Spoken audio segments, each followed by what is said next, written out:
आज बेटा हम टॉपिक कर रहे हैं डोरमेंट कंपनी। जान के आपको सबसे पहले बहुत खुशी होगी कि इसमें एक ही सेक्शन है, सेक्शन 455।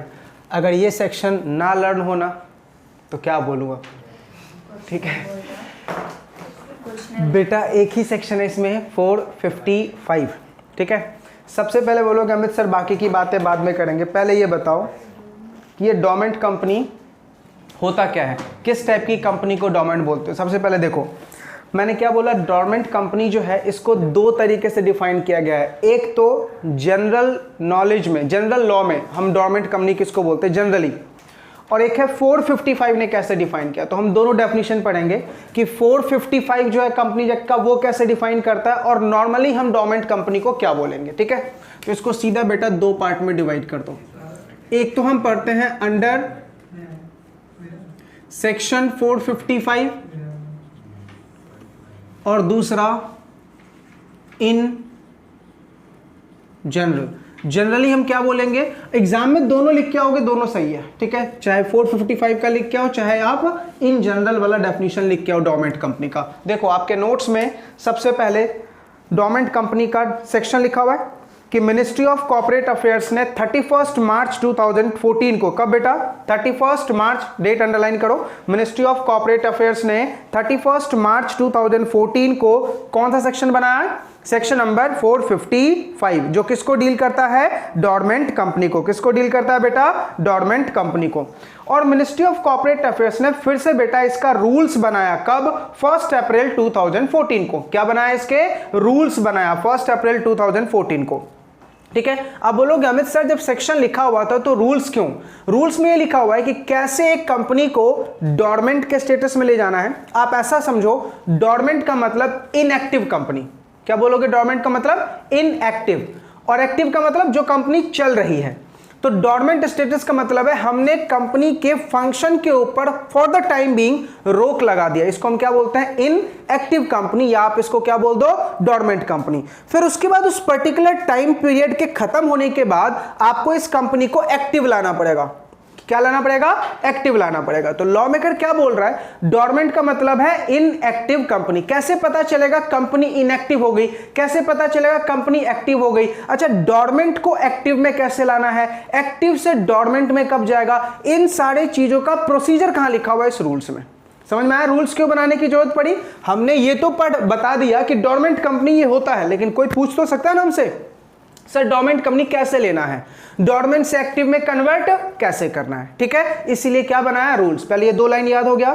सेक्शन कब आया, सेक्शन का डेट बताओ, सेक्शन कब आया, 31 मार्च 2014 को, और रूल्स कब आए, 1 अप्रैल 2014 को। क्लियर है। देखो क्या लिखा हुआ है, मिनिस्ट्री ऑफ कॉर्पोरेट अफेयर्स ने 31 मार्च 2014 को क्या बनाया बेटा, सेक्शन नंबर 455, और उसके रिगार्डिंग रूल्स बनाया कब, 1 अप्रैल 2014 को, जो किसको डील करता है बेटा, डोरमेंट कंपनी के प्रोविजन को। देखो रूल्स में क्या लिखा हुआ है, in order to provide procedural guideline for changing the status of active company to dormant company और vice versa, active company to dormant company और vice versa।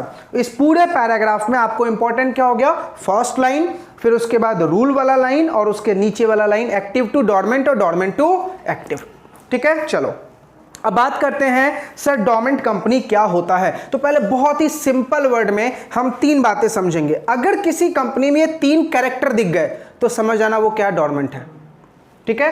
पहले हम इसको कंप्लीट करेंगे, फिर आएंगे 455, यानी लॉ मेकर क्या बोलता है डोरमेंट को, और इन जनरल हम डोरमेंट को क्या बोलते हैं। सेकेंड पैराग्राफ का फर्स्ट लाइन क्या लिखा हुआ है, in simple word dormant company means a company which is an inactive company in the record of registrar of company। बस यहां तक।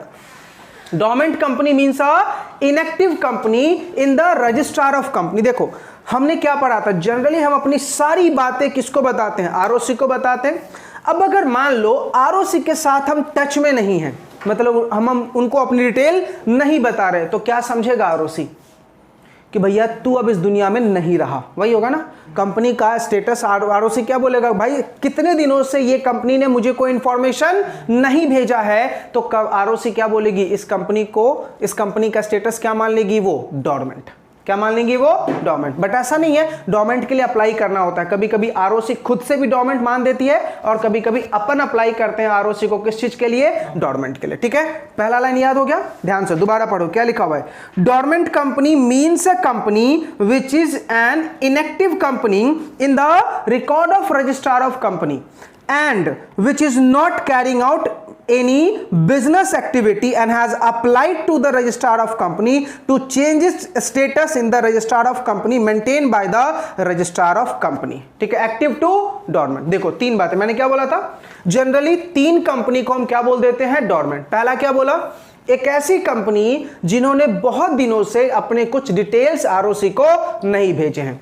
सेकेंड पॉइंट, एक ऐसी कंपनी जिन्होंने बिजनेस एक्टिविटी कैरी ऑन करना बंद कर दिया है। और एक ऐसी कंपनी जहां पे आरओसी को ऐसा लगता है कि कंपनी ने स्टेटस किसका ले लिया है? डोरमेंट का। याद रहेगा तीन बातें पक्का? तो देखो यहां पे आपको कहां तक पढ़ना है? Active company to dormant company तक, यहां तक फुल स्टॉप तक। याद रहेगा? चलो तीन बातें समझ में आ गई? बताओ जल्दी से, इन सिंपल टर्म में डोरमेंट कंपनी का मतलब क्या है? कौन सी? पहला, ऐसी कंपनी जिसने बिजनेस कैरी ऑन नहीं किया या फिर बिजनेस कैरी ऑन करके कुछ टाइम के लिए सस्पेंड कर दिया। एक ऐसी कंपनी जो आरओसी की नजर में ऐसा लगता है कि वो डोरमेंट है, यानी उसने अप्लाई किया है एक्टिव से डोरमेंट के लिए। मैंने अप्लाई किया एक्टिव से डोरमेंट के लिए। और तीसरा, अगर मैंने कुछ टाइम तक आरओसी के साथ टच में नहीं हूं, आरओसी को कुछ डिटेल्स नहीं भेज रहा, तो आरओसी क्या मान लेगी? डोरमेंट। ये एज पर सेक्शन है क्या? नहीं, ये एज पर क्या है बेटा? In general. ठीक है, तो एग्जाम में आप ये वाला भी डेफिनेशन लिख के आओगे तो चलेगा। चलो लास्ट टाइम बोलो, इन जनरल में तीन बातें। कंपनी खुद से अप्लाई कर रही है एक्टिव टू डोरमेंट। दूसरा, कंपनी ने बहुत दिनों से आरओसी के साथ टच में नहीं है। ठीक है, और तीसरा, बिजनेस एक्टिविटी उन्होंने कैरी ऑन करना बंद कर दिया। समझ में आया? जैसे फॉर एग्जांपल, अभी एक परफेक्ट एग्जांपल है समझने के लिए। लॉकडाउन में बहुत सारी कंपनी ने डिटेल्स नहीं भेजे होंगे, है ना? अब लॉकडाउन के सिचुएशन में तो चलो एक्सटेंशन मिला, अब बहुत सारी कंपनी ने लॉकडाउन खत्म होने के बाद भी अभी भी डिटेल नहीं भेज रहा है, तो आरओसी क्या समझेगा? Dormant.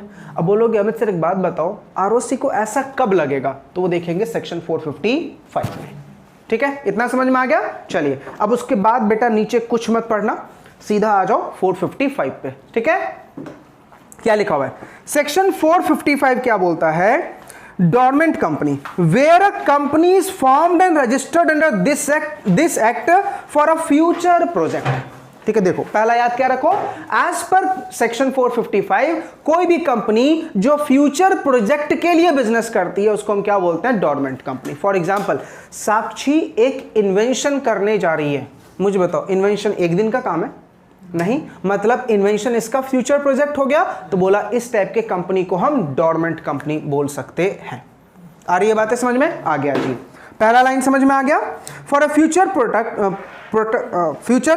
Projector to hold an asset or intellectual property, आपके पास कुछ एसेट्स होल्ड कर रखे हैं या फिर आपने इंटेलेक्चुअल प्रॉपर्टी होल्ड कर रखे हैं, and has no significant accounting transaction, dark में लिखा हुआ है उसको अंडरलाइन कर दो, and has no significant accounting transaction. Simple, ऐसे याद रखो। सेक्शन 455 क्या बोल रहा है? डोरमेंट कंपनी का मतलब है एक ऐसी कंपनी जो फ्यूचर प्रोजेक्ट के लिए कर रही है, उनके पास इंटेलेक्चुअल प्रॉपर्टी है, एसेट्स है और उनका सिग्निफिकेंट अकाउंटिंग ट्रांजैक्शन नहीं है। याद रहेगा? हाँ, सिग्निफिकेंट अकाउंटिंग ट्रांजैक्शन नहीं है। ठीक है, आगे। Such company or an inactive company may make an application to the registrar, वो कंपनी और इनएक्टिव कंपनी रजिस्ट्रार को एप्लीकेशन लगाएगी कि मुझे आप स्टेटस किसका ग्रांट कर दीजिए? डोरमेंट का। ठीक है, तो देखो 455 में सिर्फ एक बात लिखा हुआ है। क्या लिखा हुआ 455 में? एक ऐसी कंपनी जो फ्यूचर प्रोजेक्ट के लिए है, उनके पास एसेट्स है, इंटेलेक्चुअल प्रॉपर्टी है, तो उस कंपनी को हम क्या बोलेंगे? Dormant company. लेकिन उस कंपनी का क्या नहीं है? सिग्निफिकेंट अकाउंटिंग ट्रांजैक्शंस नहीं है। सिग्निफिकेंट अकाउंटिंग ट्रांजैक्शंस नहीं है। कोई डाउट यहां तक?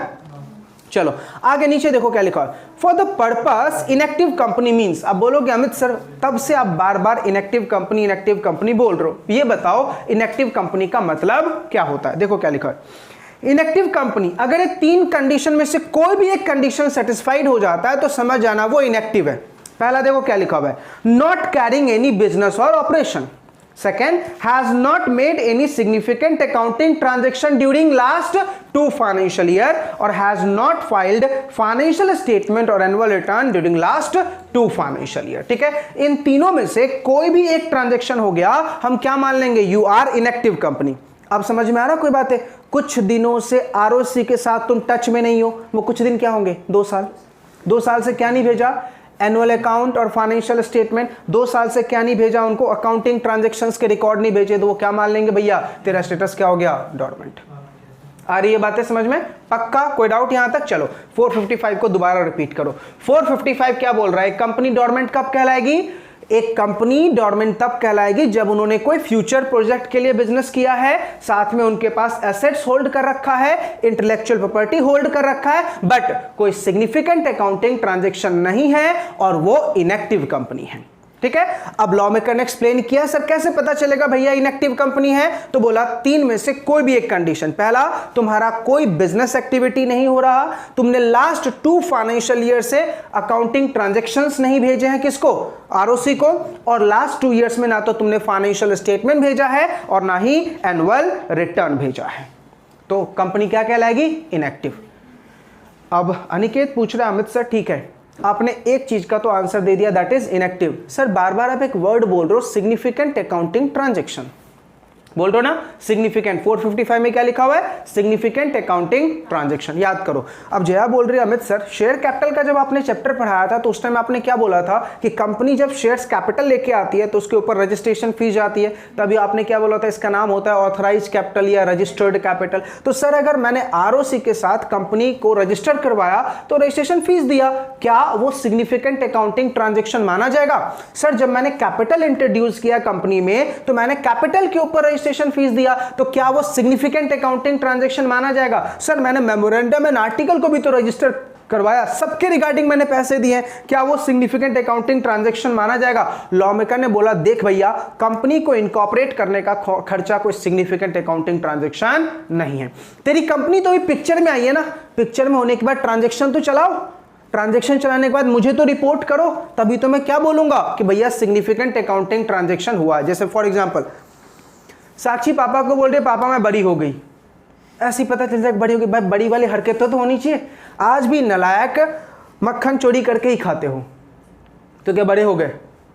मम्मी का स्लीपर पहन लिया, क्या बड़े हो गए? बड़े वाली हरकतें होनी चाहिए, याद करो। डायरेक्टर चैप्टर में क्या बोला था, डायरेक्टर किसको बोलेंगे, जिसकी हरकतें डायरेक्टर टाइप है, ठीक है, वो क्या कहलाएगा, डायरेक्टर। और जिसकी हरकतें ही डायरेक्टर टाइप नहीं, वो डायरेक्टर कहलाएगा क्या? तो बोला भाई तेरे सिग्निफिकेंट अकाउंटिंग ट्रांजैक्शन का मतलब ये नहीं तू मुझे कोई फीस भेज रहा है, वो सिग्निफिकेंट अकाउंटिंग ट्रांजैक्शन नहीं कहलाएगा, याद रहेगा। देखो मैंने नीचे एग्जांपल के तौर पे लिख दिया है, what are not be called as a significant accounting transaction. दिख रहा एक्टिव कंपनी के नीचे ही बेटा, इनएक्टिव कंपनी के नीचे क्या लिखा हुआ है, payment of fees by a company to the registrar, payment made by company to fulfill the requirement of this act or any other law, allotment of shares to fulfill the requirement of this act, payment for maintenance of office and record। क्या ये significant accounting transaction है? बोला नहीं, ये सब significant accounting transaction नहीं है। क्या चाहती है फिर कंपनी तुमसे? बिजनेस एक्टिविटी कैरी ऑन होना, बिजनेस चलना। अच्छा बताओ बिजनेस चल रहा है या नहीं चल रहा है, वो कैसे पता चलेगा? सिंपल सी बात है, तूने एनुअल अकाउंट या फाइनेंशियल स्टेटमेंट भेजा होगा, तभी तो उनको पता चलेगा बिजनेस चल रहा है। फॉर एग्जाम्पल जैसे मैं अपना एग्जाम्पल देता हूं, 2016 नहीं 17 से मैंने रिटर्न ऑफ इनकम फाइल करना शुरू किया है, 17 से। 19 में और 20 में मेरी कमाई नहीं हुई तो मैंने रिटर्न ऑफ इनकम नहीं फाइल किया। अब अगर मान लो वही सिलसिला में आगे कैरी ऑन करूं तो डिपार्टमेंट का नोटिस आएगा ना मेरे ऊपर, हाँ भाई अमित बता क्या चल रहा है तेरा, समझ में आ रहा नहीं आ रहा, पिक्चर समझ में आ रही भाई? तब पूछेगा डिपार्टमेंट, अमित तूने 2 साल से रिटर्न नहीं फाइल किए, अब मुझे रिप्लाई करना पड़ेगा ना कि मैं क्यों नहीं रिटर्न फाइल कर रहा हूं, ये रीजन है, मेरे कोई फाइनेंशियल ट्रांजैक्शन नहीं हो रहा। आ रही है बातें समझ में नहीं? लेकिन मान लो मेरे अकाउंट में मेरा भाई मुझे मेंटेनेंस के लिए 10,000 रुपये 5,000 रुपये भेज रहा है, तो क्या उसको मैं सिग्निफिकेंट अकाउंटिंग ट्रांजेक्शन मान लूं? वो तो मेरा मेंटेनेंस कॉस्ट हो गया ना भैया, समझ में आ रहा? अभी क्लियर हुआ? चलो पहले पेज को पूरा रट्टा मारना है अपन को, सीधा रटना है, आज 5 ही पेज हमें पढ़ने हैं। पहले बताओ इन जनरल, बोलो मेरे साथ, इन जनरल क्या बोला था हमने? 3 चीजें, तो क्या मान लेंगे हम? तू डॉर्मेंट है या इनएक्टिव है, क्या बोला? 3 चीजें। पहला कंडीशन बिजनेस एक्टिविटी तुम नहीं कर रहे हो, आरओसी को तूने अप्लाई किया है कि सर मुझे इनएक्टिव दे दो, ठीक है। और तीसरा आरओसी के टच में नहीं हूं। What is the meaning of touch में नहीं हूं? भाई 2 साल से तूने उनके साथ कोई डिटेल नहीं भेजे हैं, तो आरओसी क्या मान लेंगे भैया, तू इनएक्टिव डोरमेंट है अकॉर्डिंग टू जनरल पार्लेंस। अब आ जाओ सेक्शन 455 क्या बोलता है कि भैया तूने फ्यूचर प्रोजेक्ट के लिए बिजनेस किया है, तेरे पास एसेट्स भी है, इंटेलेक्चुअल प्रॉपर्टी भी है, लेकिन तेरा क्या नहीं है, सिग्निफिकेंट अकाउंटिंग ट्रांजैक्शन नहीं है, और तू कंपनी कौन सा है, इनएक्टिव, ठीक है। अब 2 बातें, इनएक्टिव क्या होता है और सिग्निफिकेंट अकाउंटिंग ट्रांजैक्शन क्या होता है। इनएक्टिव कंपनी का मतलब जो बिजनेस कैरी ऑन नहीं कर रही है वो इनएक्टिव है। लास्ट 2 फाइनेंशियल ईयर से तुम टच में नहीं हो, अकाउंटिंग ट्रांजैक्शंस नहीं भेज रहे हो, और लास्ट 2 फाइनेंशियल ईयर से एनुअल अकाउंट, एनुअल रिटर्न और फाइनेंशियल स्टेटमेंट तूने नहीं भेजा है, तो क्या मान लेंगे भैया, तू इनएक्टिव है, ठीक है। सिग्निफिकेंट अकाउंटिंग ट्रांजैक्शन का मतलब क्या है, ट्रांजैक्शन जो बिजनेस को डील करे, बिजनेस को सेटिस्फाई करे, वो सिग्निफिकेंट अकाउंटिंग ट्रांजैक्शन है। लेकिन क्या कंपनी को इनकॉर्पोरेशन करवाना, कंपनी का रजिस्ट्रेशन फीस देना, मेमोरेंडम एंड आर्टिकल को रजिस्टर करवाना, क्या ये सिग्निफिकेंट अकाउंटिंग ट्रांजैक्शन है? बोला नहीं। रट्टा हो गया। पहले पेज में कोई दिक्कत? पक्का। चलिए अब आते हैं, बोलोगे ठीक है सर हमें डोरमेंट कंपनी भी पता चला और इनएक्टिव कंपनी भी पता चला, ठीक है। और एक्टिव का मतलब क्या होगा, जब मैं आरओसी को चिट्ठी लिख रहा हूं, भैया आप मुझे क्या कर दो, एक्टिव, अब मैं एक्टिव होने के लायक हो चुका हूं। समझ में आया? पक्का। चलिए अब नेक्स्ट पेज से आगे के 3 पेज तक हम ओनली कंप्लायंस पढ़ेंगे। बताओ कंप्लायंस सेक्शन में लिखा होगा या रूल्स में? कंप्लायंस रूल्स में लिखा होगा, ठीक है। तो पहला पेज ओनली किसको डील कर रहा है, सेक्शन को। आगे के 4 पेज मैंने सिर्फ क्या डिफाइन किए, रूल्स, कि एक एक्टिव कंपनी डोरमेंट कैसे जा सकती है, ठीक है। लेकिन क्या तू लाइफ टाइम तक डोरमेंट रहेगा? नहीं ना, कुछ तो ऐसा पीरियड आएगा जहां पे तुझे एक्टिव में कन्वर्ट करना पड़ेगा। सर वो पीरियड कभी नहीं आया तो बंद करवा देंगे, तो कंपनी में डोरमेंट सेव कर दी जाएगी ना 5 साल। अच्छा एक जनरल लाइफ से समझाऊं, डॉक्टर का एग्जांपल देता हूं। वेंटिलेशन पे होना ये क्या है, मरने के बराबर। अगर रिवाइवल हुआ तो चलेगा, मतलब अभी डोरमेंट, ऐसा समझो dormant company just like a ventilation पे होना, ठीक है। लेकिन तुमने आरओसी को अपनी सांसें चलने की आह बताई कि हाँ अब मैं जिंदा हूं सर, आ रहा हूं थोड़ी देर में आऊंगा, तो डिपार्टमेंट क्या बोलेगा, ठीक है तू क्या हो चुका है अभी, एक्टिव। लेकिन आपको बताना पड़ेगा ना, या अपने आप वो समझ जाएगा। तो ध्यान से याद रखो, मैक्सिमम 5 साल तुम डोरमेंट रह सकते हो, मैक्सिमम 5 साल।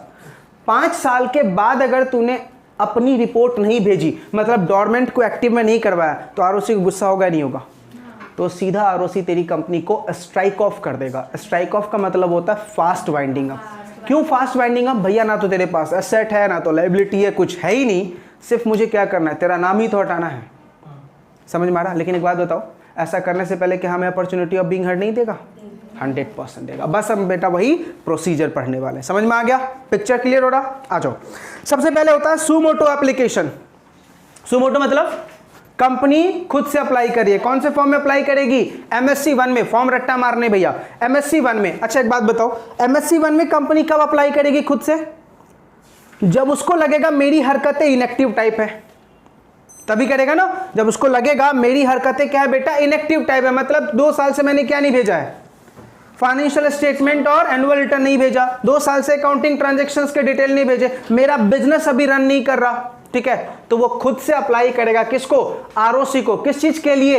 इनएक्टिव कंपनी के लिए, डोरमेंट के लिए। क्लियर है? यहां तक कोई डाउट? अब मुझे बताओ, मैंने अप्लाई किया, आरओसी मान लेगा? आरओसी क्या करेगा? इंक्वायरी इन्वेस्टिगेशन, और फिर वो क्या देगा? यस मैं मान लिया कि सच्ची में तू क्या है, डोरमेंट है। तो इसके लिए मुझे क्या ग्रांट करेगा? वो ऑर्डर, और उस ऑर्डर की कॉपी आरओसी के पास रजिस्टर होनी चाहिए, तभी तो क्या होगा बेटा, डोरमेंट वो मुझे मानेगा। और कितने साल तक के लिए मुझे डोरमेंट देगा? मैक्स टू मैक्स 5 साल। 5 साल के अंदर में अगर मैंने एक्टिव नहीं करवाई तो क्या कर देगा मेरा वो? Strike off. स्ट्राइक ऑफ के लिए इसके अगले वाला चैप्टर पढ़ेंगे अगली क्लास में। समझा? चैप्टर सीरीज में ही है बेटा। पहले क्या? डोरमेंट, फिर स्ट्राइक ऑफ, फिर इंसॉल्वेंसी, ठीक है। आ जाओ। तो देखो सुमोटो वाले में देखो क्या लिखा हुआ है, a company which meet the above criteria. समझ में आ गया? अबव क्राइटेरिया कौन सा है? Can apply suo motu to the registrar for the status of dormant company in form number MSc 1 along with the fees। खत्म। क्लियर है? ये किसका होगा? सुमोटो। अब आ जाओ आरओसी वाला। आरओसी, अच्छा एक बात बताओ, आरओसी कब तुझे डॉर्मेंट का स्टेटस देगा? सिंपल सी बात है, आरओसी के साथ टच में नहीं हो तो आरओसी के साथ टच में कब तक नहीं हो? 2 साल तक। क्या नहीं किया? सिग्निफिकेंट अकाउंटिंग ट्रांजैक्शंस के डिटेल नहीं भेजे और स्टेटमेंट और एनुअल रिटर्न फाइल नहीं किया, तो आरओसी खुद से तुझे किसका स्टेटस ग्रांट कर देगा? डॉर्मेंट का। ठीक है, देखो क्या लिखा है, a company which has not filed financial statement और annual return consecutively 2 financial year, the registrar may issue a notice to the company and enter the name of such company in the register maintained for dormant company. Hence it is not always the company which apply to the status of dormant. कभी कभी ROC भी grant कर देता है बेटा dormant, लेकिन maximum dormant का status कितने सालों तक रहेगा बेटा? 5 इयर्स। 5 इयर्स के अंदर में तुझे एक्टिव के लिए अप्लाई करना पड़ेगा। ठीक है, पहले सिचुएशन समझ में आ गया? 2 सिचुएशन, खुद से अप्लाई करना और आरओसी ग्रांट कर सकता है तुम्हें डॉर्मेंट। अभी मैंने आरओसी कौन से फॉर्म में देगा, ये देगा। अभी देखो क्या वहां पे ऐसा लिखा हुआ था कि आरओसी ने तुझे डॉर्मेंट ग्रांट कर ही दिया? क्या बोला? नोटिस भेज रहा है। अब तुझे उस नोटिस का रिप्लाई करना है और रिप्लाई नहीं किया तो क्या ग्रांट कर देगा? डॉर्मेंट। क्लियर है? चलिए नीचे देखो, लीगल फ्रेमवर्क आपको दिख रहा है। Application for dormant company by the applicant. Applicant कौन होगा? कंपनी।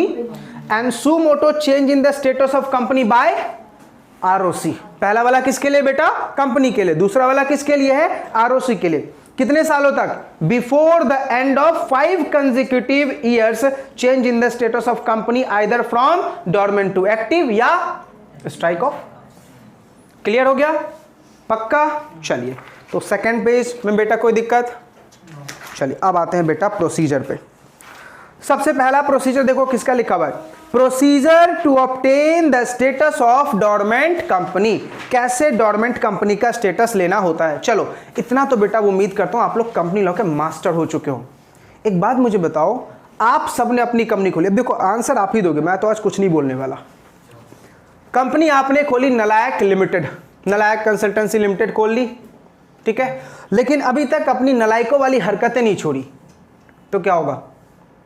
सब आपस में लड़ते रहते हो, कभी पिज़्ज़ा पार्टी, कभी बर्गर पार्टी, कभी ये पार्टी, कभी वो पार्टी, कभी बिजनेस पे ध्यान ही नहीं दिया, तो अब क्या बोलोगे? भैया अपने से बस की बात नहीं है, तो क्या बुलाओगे? एक सबसे पहले क्या बुलाओगे? मीटिंग, बोर्ड मीटिंग बुलाओगे। उसमें क्या डिसाइड करोगे? भैया देखो अपन लोगों की हरकतें तो प्रोफेशनल टाइप लग ही नहीं रही, ठीक है, एक काम करते हैं हम इससे बाहर निकलते हैं, ठीक है। बोर्ड मीटिंग बुलाई, उसमें रेजोल्यूशन पास कर ले, लेकिन क्या तुम्हारे पास करने से हो जाएगा? अब किसको बुलाओगे? आप किसको बुलाओगे? शेयर होल्डर्स की मीटिंग। तो उसी बोर्ड मीटिंग में पहले तुम लोगों ने रेजोल्यूशन पास कर लिया, डायरेक्टर्स ने रेजोल्यूशन पास कर लिया। अब डायरेक्टर रेजोल्यूशन पास करेगा कैसे? सिंपल बाय मेजॉरिटी, 50% से डायरेक्टर हाँ में होना चाहिए। चलो ठीक है, डायरेक्टर्स ने रेजोल्यूशन पास कर लिए। अब उसी मीटिंग में डायरेक्टर कंपनी सेक्रेटरी को, मान लो मैं आपके कंपनी का कंपनी सेक्रेटरी, तो आप क्या बोलोगे? भैया मिस्टर अमित क्या भेज? नोटिस। किसको? Share holder. अच्छा आरओसी को क्यों? पहले शेयर होल्डर को नोटिस भेजूं, मीटिंग बुलाओ उनकी, ठीक है। शेयर होल्डर आ गए, मान लो अपने सारे सीएमए वाले बच्चे शेयर होल्डर, साथ में कृष्णा सर। अब क्या आएगा? आतंक होगा ना भाई, डिस्कशन होगा, बवाल होगी, फिर उसमें क्या पास करना होगा? Special resolution. ओआर के थ्रू कभी नहीं हो सकता। क्या पास होगा बेटा? Special resolution. एसआर पास हुआ, शेयर होल्डर से परमिशन मिल गई, अब किसको अप्लाई कर दूंगा?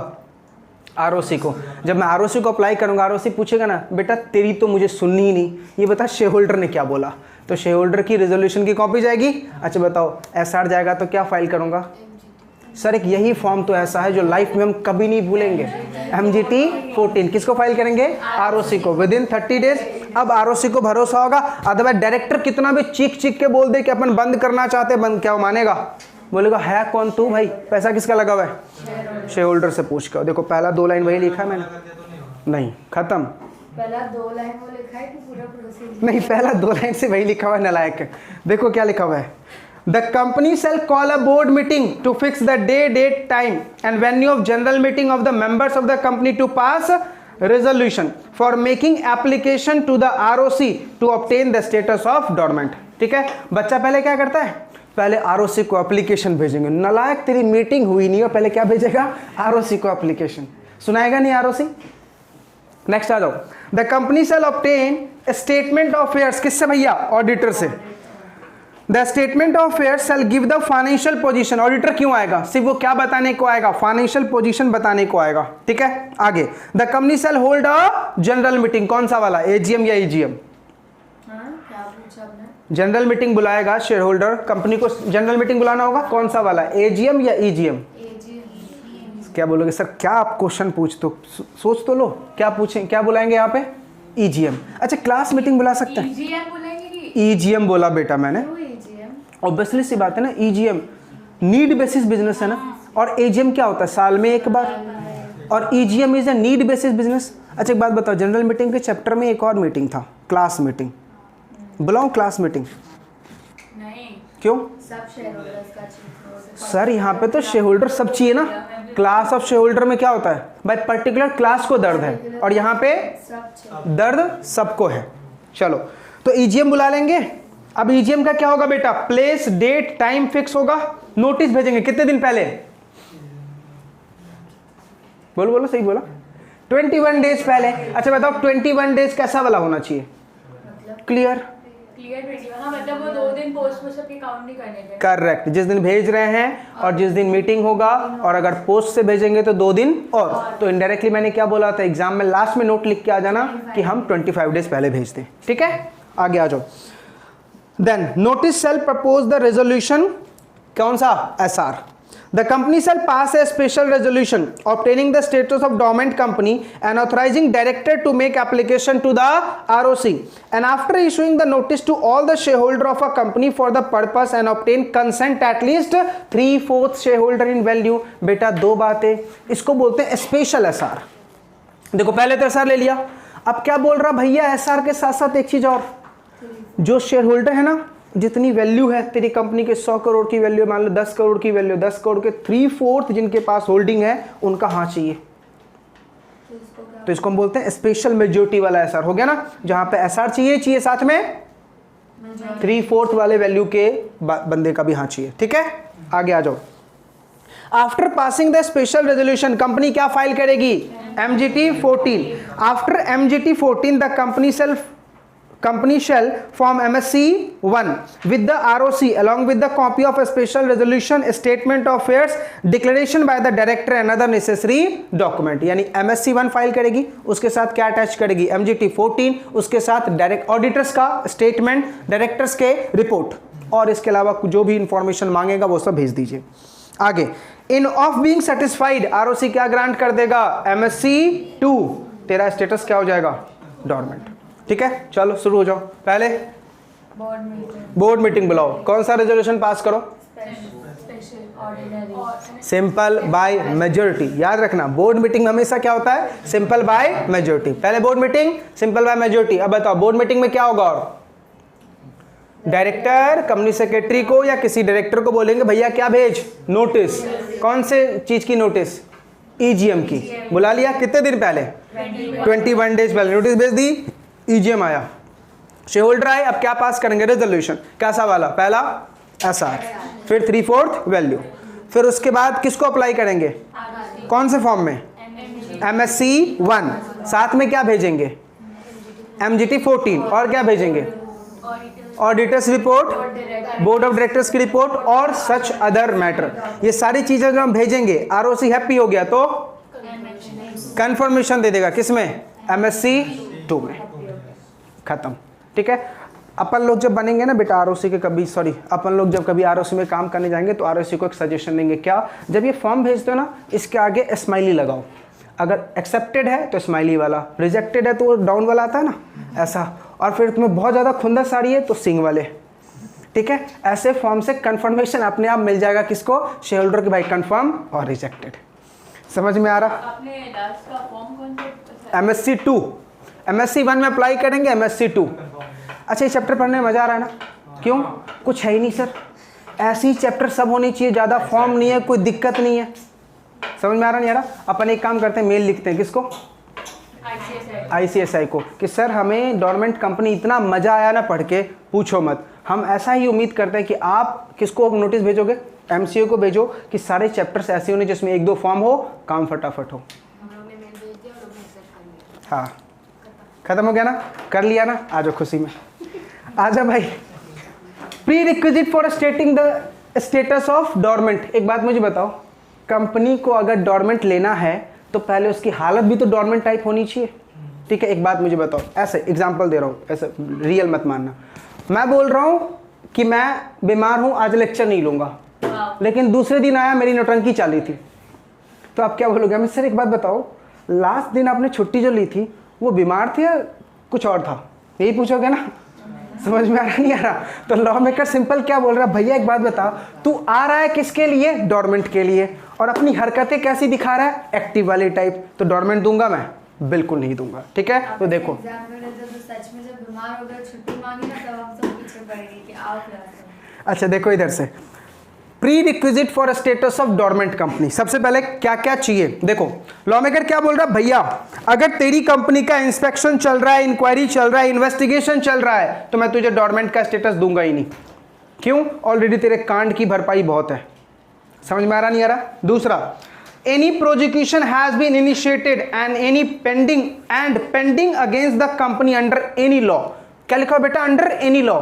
इनकम टैक्स के केस चल रहे हैं भैया, ठीक है। अब मान लो प्रणीत किसी कंपनी का कंपनी सेक्रेटरी, इसके डायरेक्टर ने बोला कि भैया मेरी कंपनी का डॉर्मेंट करवा दो, ठीक है। इसने बोला ठीक है करवा देता हूं सर। इसने अप्लाई किया, उधर से आरओसी का नोटिस आ रहा है, भैया तूने टैक्स नहीं भरा है इसलिए मैं तुझे डॉर्मेंट का स्टेटस नहीं दूंगा क्योंकि तेरा पिटीशन पेंडिंग है सेस्टेट के पास, सॉरी आईटेट के पास। ये क्या बोल रहे सर, ये क्या बात हुई?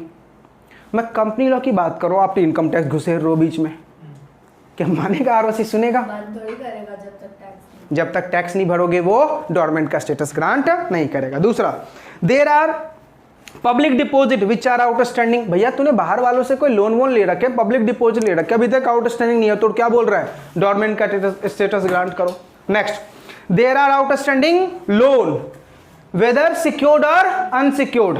दूसरा, the company is not having any outstanding loan whether secured or unsecured, but if company has any outstanding unsecured loan then the company may apply for a status of dormant only after obtaining NOC. ध्यान सुनो बेटा, बहुत जोरदार point लिखा हुआ है। देखो हमने पॉइंट नंबर 3 और पॉइंट नंबर 4 की बात करें। पॉइंट नंबर 3 में क्या लिखा था? पब्लिक डिपॉजिट का पैसा तूने वापस नहीं किया। पॉइंट नंबर 4 में क्या लिखा है? तूने लोन लिया, चाहे वो सिक्योर्ड है अनसिक्योर्ड, अभी तक पेंडिंग आउटस्टैंडिंग है।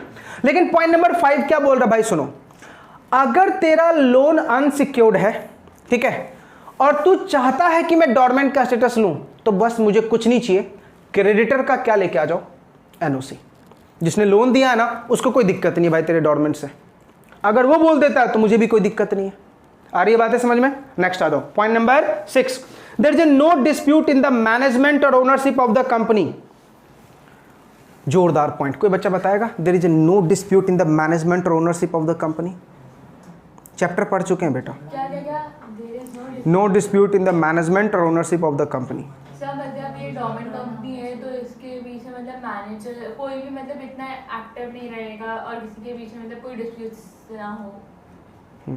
इंग्लिश का हिंदी ही बोला ना, नलायक। मैनेजमेंट मतलब जो बोर्ड ऑफ डायरेक्टर्स है और ओनरशिप मतलब जिन्होंने एक्चुअली इन्वेस्ट किया, शेयर होल्डर। हाँ, उनके बीच में कोई डिस्प्यूट ना। किस टाइप का? अच्छा मुझे बताओ, सोच के आंसर देना। डिविडेंड के रिगार्डिंग झगड़े चल रहे हैं, क्या स्ट्राइक ऑफ में जाएगा? नहीं। दूसरा, एक हमने चैप्टर पढ़ा था कंपनी लॉ में, ऑपरेशन मिसमैनेजमेंट, याद आ रहा? तो वो क्या था भैया? डिस्प्यूट किसका था? किसका था डिस्प्यूट? मैनेजमेंट और ओनरशिप का। यही था ना ऑपरेशन मिसमैनेजमेंट, याद रहेगा? लिख लो वहां पे एफ पॉइंट में ऑपरेशन मिसमैनेजमेंट। चलिए जी पॉइंट देखो क्या लिखा हुआ है, outstanding statutory taxes dues duties etcetera जो पेबल है बेटा अभी तक। There is a default in payment of its workman dues. बताना जरा ये वर्कमैन ड्यूज क्या होता है? लेबर लॉ हम पूरा पढ़ चुके हैं। वर्कमैन ड्यूज क्या होता है? उनका कुछ देना जो बाकी है अभी तक क्या क्या क्या देना बाकी है? और और और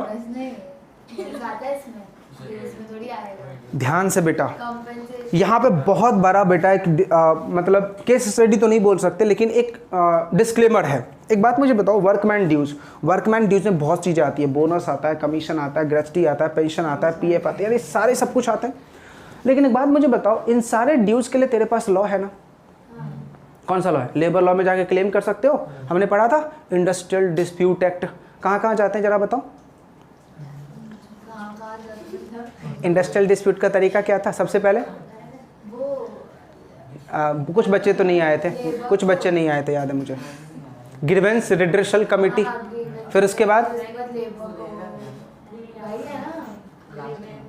बोर्ड ऑफ कॉन्सुलेशन, फिर सेंट्रल गवर्नमेंट, और फिर वहाँ से भी नहीं हुआ तो 3 tier system, labour court, industrial terminal और नेशनल टर्मिनल। याद आ रहा? कुछ बच्चे का चेहरा मुझे याद है, वो लोग नहीं आए थे, बाकी सारे बच्चे प्रेजेंट थे। हाँ लेबर कोर्ट सही है, लेकिन सबसे पहले कहाँ जाते हैं? हाँ तो बोलेगा कि हम सॉरी, सही है। चलो यहाँ तक समझ में आ गया। अब ध्यान से सुनो बेटा, प्रॉब्लम पता है क्या? वर्कमैन ड्यूज में जब हम जाते हैं ना, और वर्कमैन ड्यूज के रिगार्डिंग हम जाते हैं डॉर्मेंट के लिए, तो नो डाउट आरओसी मना कर देता है, बट आरओसी एक पिक्चर ये भी बताता है कि भैया एक बात बता, वर्कमैन ड्यूज के रिगार्डिंग पे तू क्या करने को आया है डॉर्मेंट, कैसे मैं ग्राउंड करूँ? वर्कमैन का पहले सैलरी तो पे कर, ठीक है, सारी उनकी salary, dues, gratuity, pension, PF जो बचा है वो पे करो, उसके बाद मैं क्या दे दूंगा? स्टेटस डॉर्मेंट का। क्यों? क्योंकि कंपनी का स्टेटस अगर डॉर्मेंट हो गया तो वर्कमैन 5 साल तक कुछ नहीं कर नहीं पाएगा। क्यों? कोर्ट क्या बोलेगी? भैया वेट करो, कंपनी एक्टिव हो जाएगी तब हम सुनेंगे आपकी बात। समझा? एंड लास्ट क्या लिखा हुआ बेटा? There is a default, sorry बस इतनी ही बातें। अच्छा एक बात बताओ, लिस्टेड कंपनी होगी तो उसको स्टेटस डॉर्मेंट का मिल जाएगा? नहीं। क्यों? क्योंकि सिंपल सी बात है, लिस्टेड कंपनी में लाखों शेयर होल्डर का स्टेक लगा होता है। समझा? चलिए तो याद रहेगा। अब एग्जाम में पता है क्वेश्चन कैसे पूछ देगा, ऐसे कौन कौन से ग्राउंड है जहां पे डॉर्मेंट का स्टेटस नहीं मिलेगा। ठीक है, कम से कम 6 पॉइंट तो आपको लिख के आना। चलो बोलो, नीचे मत देखो, बोलो कौन कौन से ग्राउंड है। पहला लिस्टेड कंपनी, दूसरा वर्कमैन्स ड्यूज, तीसरा अगर एनओसी नहीं है क्रेडिटर्स, नहीं ऐसे। फिर ये 3 पॉइंट एक साथ बोलो। सर पब्लिक डिपॉजिट का पैसा अभी तक वापस नहीं हुआ है, लोन का पैसा अभी तक वापस आया, सिक्योर्ड अनसिक्योर्ड, लेकिन एक रिलैक्सेशन दिया कि अगर तुम्हारा अनसिक्योर्ड लोन है और तुम क्रेडिटर से एनओसी लेके आ जाओ, फिर मैं तुझे डॉर्मेंट का स्टेटस ग्रांट कर सकता हूं। फिर इंस्पेक्शन, इंक्वायरी, इन्वेस्टिगेशन, और फिर पेंडिंग, तुम्हारा कोई केस पेंडिंग पड़ा हुआ है। ठीक है, तो ऐसे याद रखो। देखो पहले 2 चीजें याद रखो, इंक्वायरी इन्वेस्टिगेशन चल रहा है, दूसरा प्रोसिक्यूशन पेंडिंग है कंपनी कोई किसी भी कोर्ट में, तीसरा पब्लिक डिपॉजिट का पैसा नहीं दिया, चौथा लोन का पैसा नहीं दिया, चाहे वो सिक्योर्ड या अनसिक्योर्ड है। लेकिन अगर आपका अनसिक्योर्ड लोन है और तुम एनओसी लेके आ जाओ तो मैं स्टेटस ग्रांट कर दूंगा, एनओसी नहीं लेके आए तो स्टेटस ग्रांट नहीं होगा। नेक्स्ट, मैनेजमेंट और ओनरशिप के बीच में कोई डिस्प्यूट नहीं है, मतलब ऑपरेशन मिसमैनेजमेंट नहीं है। एंड देन उसके बाद आउटस्टैंडिंग टैक्सेस नहीं बाकी है। ठीक है, और then there is a default in the payment of workman dues. ठीक है, अच्छा सोच के आंसर देना बेटा।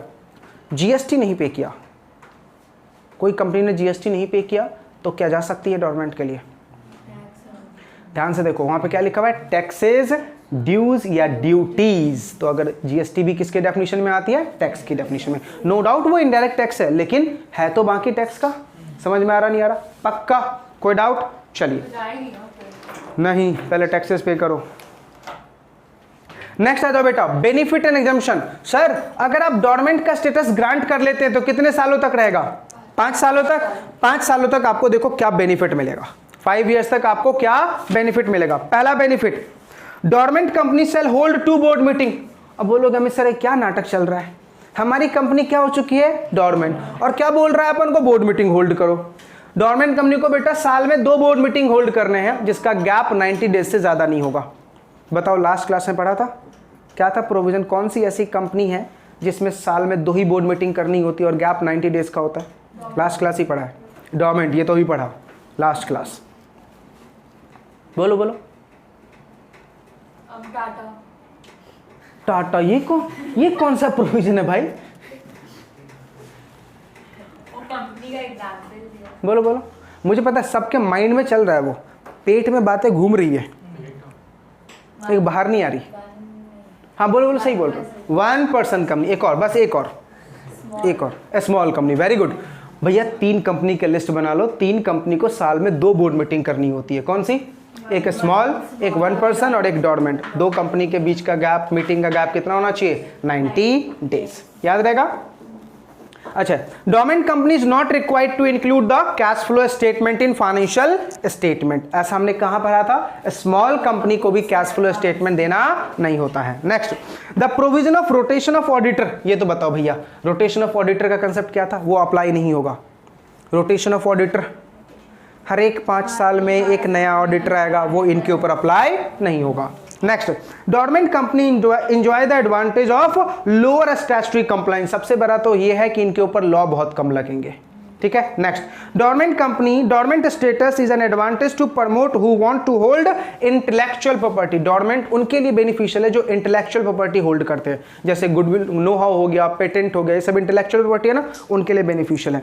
And company can enjoy the status कितने साल तक, 5 सालों तक। तो मेजर 3 बातें याद रखो, कम से कम 3 तो पक्का लिख के आना भैया। डोरमेंट कंपनी को साल में 2 बोर्ड मीटिंग कंपनी करनी है और 2 बोर्ड मीटिंग के बीच का गैप 90 डेज तो होना चाहिए। डोरमेंट कंपनी को कैश फ्लो स्टेटमेंट अपने फाइनेंशियल स्टेटमेंट में नहीं देना, ये भी उनके लिए बेनिफिट है। डोरमेंट कंपनी के ऊपर रोटेशन ऑफ ऑडिटर का कंसेप्ट अप्लाई नहीं होगा। और सबसे मजेदार बात तो ये है कि डोरमेंट कंपनी को बहुत सारे लॉ से क्या मिल जाएगा, रिलैक्सेशन मिल जाएगा। बट ऐसा डोरमेंट कंपनी ओनली कितने सालों तक कर सकती है, 5 सालों तक, ठीक है।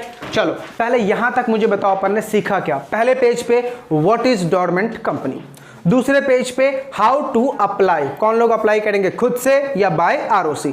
फिर क्या सीखा, कौन सी अप्लाई करने का प्रोसीजर क्या है, बाय कंपनी। अभी तक हमने आरओसी वाला प्रोसीजर बेटा नहीं सीखा है। कंपनी अप्लाई कर रही है, कंपनी कब अप्लाई नहीं कर सकती, और अप्लाई करने के बाद स्टेटस क्या ग्रांट हो गया, डोरमेंट। तो क्या क्या एडवांटेज दिया जाएगा, याद हो गए पक्का। अगली क्लास में बेटा दिल मत तोड़ना, बहुत सवाल पूछूंगा, हम गेम खेलेंगे इसके ऊपर, ठीक है, क्विज कंपटीशन, ठीक है। जो जीत गया पता नहीं क्या, 5 रुपए का जो जीत गया, हाँ डेयरी मिल्क ना लायक नहीं इतना सस्ता, फिर कॉन्फिडेंस नहीं भरेगा ना, अगली क्लास में फिर आएंगे नहीं, ठीक है। तो 5 की जगह बेटा अच्छा वाला इनाम रखेंगे। बताओ तो सही क्या मिलेगा, तो पहले पढ़ ले नलायक, पढ़ लूंगी क्या पढ़ लेंगे, और फिर मुझे पता नलायक तुम सिर्फ इनाम के लालच में आओगे फिर उस दिन।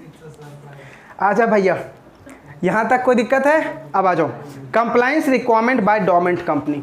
अब बेटा डोरमेंट कंपनी को क्या क्या लॉ का कंप्लायंस करना है। सबसे पहला, dormant company shall have such minimum number of director.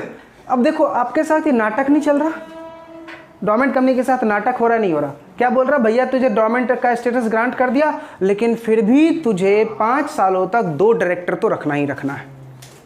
3 वो तो डिपेंड करता भैया, 1 पर्सन होगा तो 1, पब्लिक होगा तो 3, प्राइवेट होगा तो 2। कंपनीज पे डिपेंड करेगा ना कि हाँ, कंपनी जिस टाइप की होगी, पब्लिक होगी तो 2, 3, प्राइवेट होगा तो 2 और 1 पर्सन होगा तो 1 डायरेक्टर तो रखना ही पड़ेगा। दूसरा देखो क्या लिखा हुआ है, in order to retain the status of dormant company, such company को रिटर्न भेजना पड़ेगा, return of dormant company in MSC 3 indicating financial position duly audited by the chartered accountant. कितने दिन में बेटा, 30 डेज। क्या नाटक चल रहा है भाई, कंपनी क्या हो चुकी है, डोरमेंट, एक्टिविटी कुछ नहीं कर रही, फिर भी 2 डायरेक्टर को सैलरी देनी है, करेक्ट है, ग्रेट जॉब। उसके बाद चार्टेड अकाउंटेंट को ही बुलानी है, सैलरी उनको भी देनी है, नील रिटर्न फाइल करो, MSC 3, ग्रेट जॉब। समझ में आ रहा नहीं आ रहा। अब आ जाओ थर्ड पॉइंट, क्या लिखा हुआ है, a dormant company need not enclose cash flow statement, ये हम जान चुके थे। फिर क्या लिखा हुआ है, a dormant company is required to convene at least 1 board meeting, ये भी आपने पीछे वाली बात में बता दिया।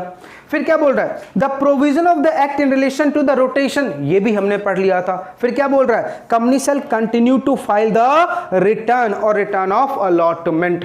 अब मुझे ये समझ नहीं आ रहा डोरमेंट कंपनी को कौन सा अलॉटमेंट, समझ में आ रहा। इसका मतलब पता क्या है, फॉर एग्जाम्पल अगर मान लो एक बार, सिंपल एग्जाम्पल में, एक बार मैंने इनकम टैक्स रिटर्न फाइल कर दिया, खत्म बेटा, लाइफ ही खत्म है। अब हर एक साल पैसा हो या ना हो, तुम्हें चार्टेड अकाउंटेंट को तो 2500 रुपये देने हैं। क्यों, नील रिटर्न फाइल करने के लिए। खुद से फाइल करना आता है, बहुत अच्छी बात है, वो 2500 ही बचा लोगे, लेकिन हर एक साल तुम्हें अपना रिटर्न भेजना है। नहीं भेजोगे तो डिपार्टमेंट का 2-3-4 साल में नोटिस पक्का आ जाएगा, समझा। एक बार GST करवा ली, फॉर एग्जांपल मान लो आरिका बहुत ईमानदार, अभी एक ब्यूटी पार्लर खोला, 5 ही लाख का बेटा, 2 लाख का टर्नओवर है पूरे साल का, फिर भी नहीं, मैं तो एकदम ईमानदारी से GST बिल वगैरह सब बनाऊंगे। मरो बेटा, बस एक बार करवा तो लो। हर एक महीना क्या फाइल करना पड़ेगा? रिटर्न। धंधा चले या ना चले, इस महीने में 5 रुपये का बिट भेजो, 5 रुपया, वो सब दिखाना पड़ेगा। क्यों मैं करवाऊँ भाई? इसलिए बिजनेसमैन बेटा एक रजिस्ट्रेशन नहीं करवाना चाहते। क्यों? एक बार करवा लिया तो टेंशन किस बात की होगी? हर एक महीने का। समझा? देख रहे हो, डोरमेंट कंपनी का स्टेटस, कंपनी के पास कुछ नहीं है, इनएक्टिव है, सब कुछ काम धंधा सब ठप है, लेकिन फिर भी डायरेक्टर को पालना है, ठीक है, ऑडिटर रिपोर्ट भेजने हैं। चलिए, इतनी बातें समझ में आ गई। अब यहां तक बेटा हमारा प्रोसीजर खत्म हो गया, ठीक है। अब आते हैं बेटा legal framework dealing with the provision for striking the status of a company from dormant. अब हम क्या बोल रहे हैं बेटा, मैक्सिमम कितने साल तक कंपनी डोरमेंट रहेगा? 5 साल। अब ये 5 साल के बाद वाला प्रोविजन पढ़ रहे हैं बेटा। 5 साल के अंदर में क्या करना पड़ेगा? डोरमेंट से एक्टिव। तो अब डोरमेंट से एक्टिव कैसे करना? हमने क्या पढ़ लिया अभी तक? डोरमेंट पढ़ लिया। चलो पहले वहां तक एक बार फटाफट रिकैप कर ले, जल्दी बताओ। कंपनी लॉ में सेक्शन नंबर 455 है डोरमेंट का, कब आया? 31 मार्च को। रूल्स कब आए? 1 अप्रैल 2014 को। जनरली डोरमेंट किसको बोलते हैं? बिजनेस नहीं है, कनेक्शन नहीं है और अप्लाई कर रहे हो, ठीक है। सेक्शन 455 में कब डोरमेंट बोलेंगे? फ्यूचर प्रोजेक्ट के लिए है, आपके पास एसेट है, इंटेलेक्चुअल प्रॉपर्टी है, लेकिन आपका कोई सिग्निफिकेंट अकाउंटिंग ट्रांजैक्शन नहीं है, तो क्या कहलाओगे? डोरमेंट। करेक्ट है। अच्छा, इनएक्टिव कंपनी का मतलब 3 बातें। बिजनेस एक्टिविटी नहीं है, फाइनेंशियल रिटर्न नहीं भेजा, दूसरा तो हम क्या बोलेंगे? It's a inactive company. फिर उसके बाद सिग्निफिकेंट अकाउंटिंग ट्रांजैक्शन में क्या काउंट नहीं होगा? Pre incorporation expense, registrar fees, ये सब सिग्निफिकेंट अकाउंटिंग ट्रांजैक्शन में काउंट नहीं होगा। खत्म। अब मुझे बताओ कितने लोग अप्लाई कर सकते हैं डोरमेंट के स्टेटस के लिए? 2 मेंबर, कंपनी खुद से या आरओसी सुमोटो। कंपनी खुद से कौन से फॉर्म में अप्लाई करेगी? चलो MSc 1 में अप्लाई करने का प्रोसीजर क्या होगा? पहले क्या बुलाओगे? क्या पास करोगे? बोर्ड रेजोल्यूशन, यानी सिंपल बाय मेजोरिटी। फिर उसी बोर्ड मीटिंग में क्या बोलोगे? जनरल मीटिंग की नोटिस भिजवाओगे किससे? कंपनी सेक्रेटरी या किसी डायरेक्टर को।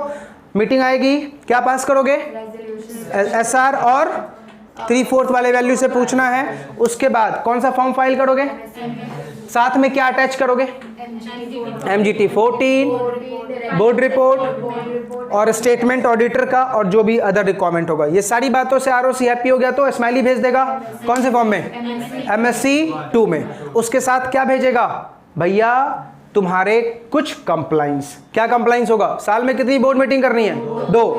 बोर्ड मीटिंग के बीच का गैप, कौन सा प्रोविजन अप्लाई नहीं करना है? रोटेशन ऑफ ऑडिटर वाला, ठीक है। कितने डायरेक्टर रखने हैं? Depending upon the company. Private होगा तो 2, पब्लिक होगा तो OPC होगा तो 1। उसके बाद क्या नहीं भेजना है तुझे फाइनेंशियल स्टेटमेंट में? कैश फ्लो स्टेटमेंट नहीं भेजना है। कितने साल तक डोरमेंट स्टेटस एंजॉय करेगा? 5 साल। हर एक साल तुझे क्या भेजना पड़ेगा? नील रिटर्न। किसको भेजोगे? ROC को। किसके ऑडिट करवाओगे? Chartered account. ये कंप्लाइंस हो गई। बताओ कौन कौन सी कंपनी नहीं जा सकती डोरमेंट के लिए? जो लिस्टेड कंपनी हो, जिसका डिपॉजिट पेंडिंग हो, आउटस्टैंडिंग लोन है, इन्वेस्टिगेशन इंक्वायरी, और NOC का नोटिस, क्रेडिटर का NOC लेके आ जाओ, अप्लाई कर दूंगा, अदरवाइज मैं अप्लाई नहीं करूंगा। टैक्सेस ड्यूज बाकी है और स्टैट्यूटरी ड्यूज वर्कमैन के बाकी है, तो आप किसके लिए नहीं जा सकते? समझ में आ गया? चलिए अब आते हैं बेटा last topic of this chapter. Inactive से कहां जा रहे हैं? एक्टिव। इनएक्टिव से कहां जा रहे हैं बेटा? एक्टिव। चलो देखो लिखा हुआ है procedure to obtain the status of active company from dormant company. अच्छा कर देता हूं, डोरमेंट तक के लिए कितने फॉर्म्स थे बेटा? MSc 1 for application, MSc 2 for order, MSc 3 for nil return. याद रहेगा? Very good. आजिए अब आप किसके लिए अप्लाई कर रहे हो? इनएक्टिव से एक्टिव। कौन सा फॉर्म फाइल करोगे? MSc 4 विद पर्टिकुलर फीस के साथ, ठीक है। आगे the registrar after considering the application क्या ग्रांट कर देगा? MSc 5। क्या ग्रांट कर देगा बेटा? MSc 5। तो MSc 4 में अप्लाई करना है कि भैया मुझे इनएक्टिव से क्या कर दो? एक्टिव। कितने सालों के अंदर में? 5 सालों के अंदर में। अगर सब कुछ सही रहा तो वो क्या ग्रांट कर देंगे? एक्टिव का स्टेटस। कौन से फॉर्म में? MSc 5 में। आगे देखो क्या लिखा है, the registrar of company shall in the following case change the status of dormant company to active company. पहला, When a dormant company does or omit to do any act mentioned in the ground of the application made for obtaining the status of dormant company and such omission affect its status of dormant company, the director of such company are required to file an application within 7 days. सुनो बेटा, जब आपको dormant का status grant किया गया था तो क्या आपको आरओसी ने कुछ कंप्लायंस करने को बोला था?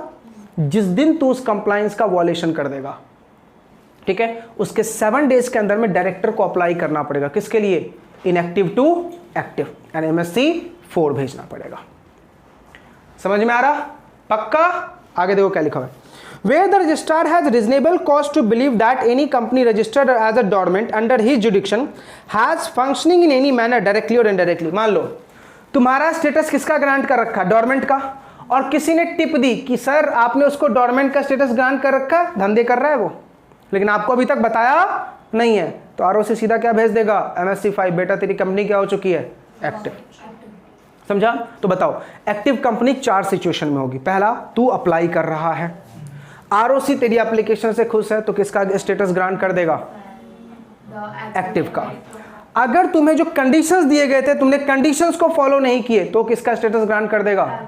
ऐसे नहीं, डायरेक्टर को अप्लाई करना पड़ेगा MSC 4 में विद इन 7 डेज, और फिर आरओसी MSC 5 देगा। लेकिन अगर आरओसी को कहीं से टिप मिली कि भैया तू डोरमेंट होने के बाद एक्टिव वाले हरकतें कर रहा है, तो किसका स्टेटस ग्रांट कर देगा वो? एक्टिव का।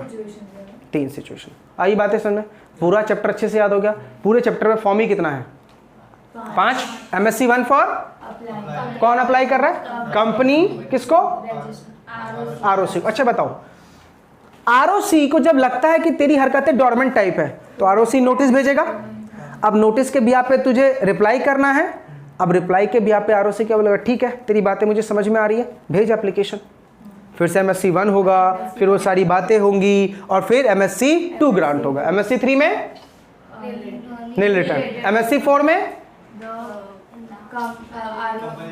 कंपनी खुद से बोलता है कि मुझे एक्टिव ग्रांट कर दो, और MSC 5 में आरओसी का परमिशन। याद रहेगा? चलो सारे फॉर्म्स खुद से वहां पे लिख लो एक जगह पे, ठीक है? खत्म बेटा ये चैप्टर।